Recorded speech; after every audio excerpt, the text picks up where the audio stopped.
ప్రశ్న సంఖ్య 6. ఇక్కడ స్క్రీన్ మీద గమనిస్తే ఆంధ్ర ప్రాంతంలో మొదటి రైల్వే లైన్ 1864లో వేశారు. ఇది ఏ ప్రాంతాల మధ్య ప్రారంభమైంది? ఇది మనకు గత పరీక్షల్లో అడిగిన చాలా ముఖ్యమైన ప్రశ్న. ఆప్షన్స్ చూద్దాం. 1 కాకినాడ నుంచి కోటిపల్లి, 2 డోర్నకల్ నుంచి సింగరేణి కాలరీస్, 3 విశాఖపట్నం నుంచి కిరండూల్, 4 రేణిగుంట నుంచి రెడ్డిపల్లి. ఇక్కడ మనం ఆలోచించాల్సిన విషయమేంటంటే అసలు 1860ల కాలంలో బ్రిటిష్ వారి రవాణా లక్ష్యాలు ఎలా ఉండేవి? దీనికి సరైన సమాధానమేంటంటే ఆప్షన్ 4 రేణిగుంట నుంచి రెడ్డిపల్లి. ఎందుకంటే 1864 నాటికి బ్రిటిష్ వారు మద్రాస్ ప్రెసిడెన్సీని ఒక ప్రధాన వాణిజ్య కేంద్రంగా అభివృద్ధి చేస్తున్నారు. మద్రాస్కు మరియు లోపలి ప్రాంతాలకు మధ్య సరుకుల రవాణా కోసం ఈ రైల్వే లైన్ వేశారు. మిగతా ఆప్షన్స్ చూస్తే సింగరేణి బొగ్గు గనుల కోసం వేసిన డార్నకల్ లైన్ కానీ, ఇనుప ఖనిజం కోసం వేసిన విశాఖపట్నం కిరండూల్ లైన్ కానీ చాలా తర్వాత అంటే 20వ శతాబ్దపు అవసరాల కోసం వచ్చినవి. కాబట్టి 1864 అనగానే మనకు రేణిగుంట రెడ్డిపల్లి మార్గం టక్కున గుర్తుకురావాలి. ప్రశ్న సంఖ్య 7. ప్రశ్నను జాగ్రత్తగా చదువుదాం. ఈస్ట్ ఇండియా కంపెనీ ప్రస్తుత నెల్లూరు మరియు ప్రకాశం జిల్లాలను కలిగియున్న నెల్లూరు ప్రాంతాన్ని మరియు చిత్తూరు జిల్లాలో కొంత భాగాన్ని ఆర్కాట్ నవాబ్ నుండి ఏ సంవత్సరంలో ఆక్రమించింది? ఇక్కడ ఇద్దరు ముఖ్య వ్యక్తుల గురించి ప్రస్తావన ఉంది: ఈస్ట్ ఇండియా కంపెనీ మరియు ఆర్కాట్ నవాబు. ఆప్షన్స్ చూద్దాం. 1 1652, 2 1781, 3 1833, 4 1855. దక్షిణ భారతదేశంలో బ్రిటిష్ వారి ఆధిపత్యం ఏ శతాబ్దంలో బలపడిందో ఒక్కసారి రివైజ్ చేసుకుంటే సమాధానం చాలా సులభంగా దొరికేస్తుంది. కరెక్ట్ ఆన్సర్ వచ్చేసి ఆప్షన్ 2 1781. అసలు 1781లోని ఈ మార్పు ఎందుకు జరిగిందంటే 18వ శతాబ్దం మధ్యలో జరిగిన కర్ణాటక యుద్ధాల కారణంగా ఆర్కాట్ నవాబు బ్రిటిష్ వారికి భారీగా అప్పుపడిపోయాడు. ఆ అప్పుల భారాన్ని తట్టుకోలేక 1781లో తన ఆధీనంలో ఉన్న నెల్లూరు, ప్రకాశం, చిత్తూరు ప్రాంతాల శిస్తు వసూలు చేసుకునే హక్కును ఈస్ట్ ఇండియా కంపెనీకి అప్పగించాల్సొచ్చింది. 1652 అనేది కేవలం వారు వ్యాపారం మొదలుపెడుతున్న దశ. ఇక 1833, 1855 నాటికి వాళ్లు పూర్తిగా స్థిరపడిపోయారు కదా. కాబట్టి 1781 సరైన ఆన్సర్. ప్రశ్న సంఖ్య 8. 19వ శతాబ్దంలో ఆంధ్రప్రాంతంలో తీవ్ర దుర్భిక్ష పరిస్థితులు ఉండేవి.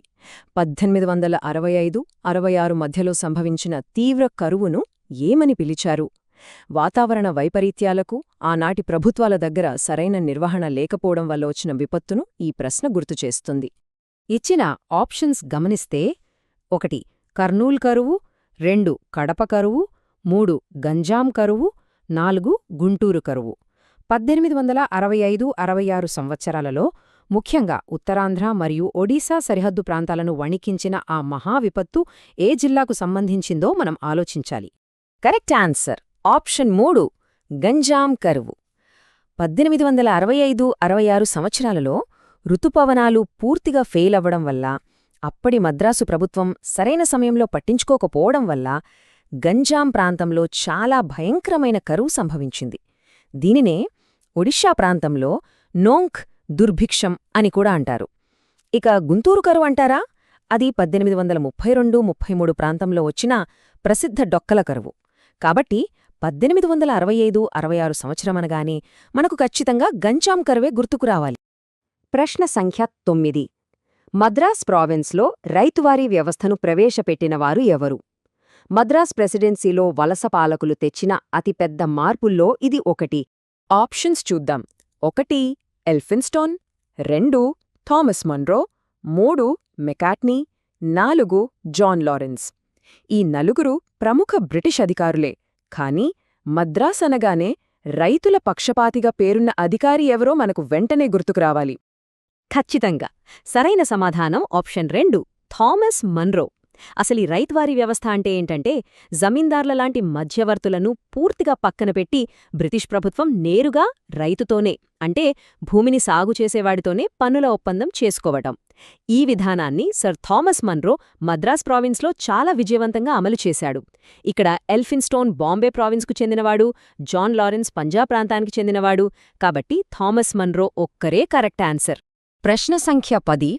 ప్రశ్నను పూర్తిగా చదివితే క్రీస్తు శకం 1808లో భూరాయితీ రైతు నుంచి నేరుగా పన్నులు వసూలు చేసే కొత్త పద్ధతి ప్రవేశపెట్టడం ద్వారా రాయలసీమ జిల్లాలోని దత్తమండలాల్లో రైత్వారీ వ్యవస్థను ఏ ఆంగ్ల అధికారి అమలు చేశారు?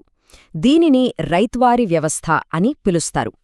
ఇక్కడ దత్తమండలాలు అంటే నిజాం నవాబు బ్రిటిష్ వారికిచ్చిన కడప, కర్నూలు, అనంతపురం, బళ్ళారి జిల్లాలు అని మనం గుర్తుంచుకోవాలి. ఆప్షన్స్ చూద్దాం. 1 Thomas Munro, 2 Charles Cornwallis, 3 Lord Wellesley, 4 Lord Minto. మనం ముందే చెప్పుకున్నాం కదా, రైతు నుంచి నేరుగా పన్నులు వసూలు చేసే విధానం ఎవరి పేరుతో ముడిపడి ఉందో తెలిస్తే ఆన్సర్ పెట్టేయొచ్చు. అవును, ఆప్షన్ 1 థామస్ మన్రో మళ్లీ సరైన సమాధానం. ఇక్కడ మనం కార్న్వాలిస్ గురించి ఎందుకు కన్ఫ్యూజ్ కాకూడదు అంటే, కార్న్వాలిస్ 1793లో బెంగాల్ ప్రాంతంలో జమీందారీ వ్యవస్థను అంటే శాశ్వత శిస్తు నిర్ణయ విధానం ప్రవేశపెట్టాడు. అక్కడ పన్ను వసూలు చేసేది జమీందార్లు. కాని దత్తమండలాల్లో థామస్ మన్రో జమీందార్ల అక్రమాలను అరికట్టి రైతుకే భూమిపై హక్కు ఇస్తూ 1808లో ఈ రైత్వారీ వ్యవస్థను అమలు చేశాడు. అందుకే లార్డ్ వెల్లెస్లీ గాని కార్న్వాలిస్ గాని ఈ ప్రశ్నకు అస్సలు ఆన్సర్స్ కావు. దత్తమండలాలకు మొట్టమొదటి ప్రిన్సిపల్ కలెక్టర్ మన్రోనే. అందుకే అక్కడి ప్రజలు ఆయన్ని మన్రోదొర అని ఎంతో ఆప్యాయంగా పిలుచుకునేవారు.